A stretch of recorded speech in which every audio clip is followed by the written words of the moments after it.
ക്യാൻസറിൻ്റെ ട്രീറ്റ്മെൻറ്റ് കേൾക്കുമ്പോൾ patients usually ഭയപ്പെടാറുണ്ട്. അതിൽ മെയിനായ പ്രധാനമായ 3 തരം ട്രീറ്റ്മെൻറ്റാണ്: സർജറി, റേഡിയേഷൻ ആൻഡ് കീമോതെറപ്പി. ഇതിൽ കീമോതെറപ്പിയിലാണ് ഞാൻ സ്പെഷ്യലൈസ് ചെയ്തിരിക്കുന്നത്.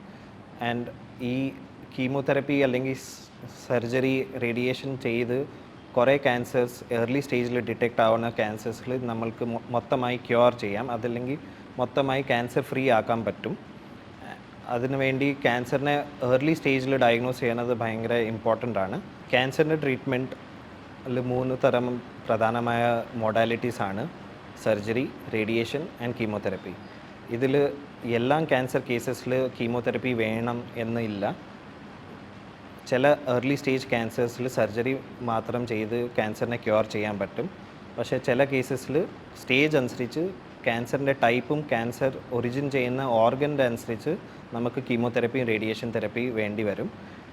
ഇങ്ങനെ ഏർലി സ്റ്റേജിൽ ഡയഗ്നോസ് ചെയ്യുന്ന ക്യാൻസേഴ്സിൽ ഞങ്ങൾ സർജറി, കീമോതെറപ്പി, റേഡിയേഷൻ ഇതിൻ്റെ ഒരു കോമ്പിനേഷൻ തെറപ്പി ചെയ്ത് ക്യാൻസറിനെ മൊത്തമായി ക്യൂർ ചെയ്ത് എടുക്കാൻ പറ്റും.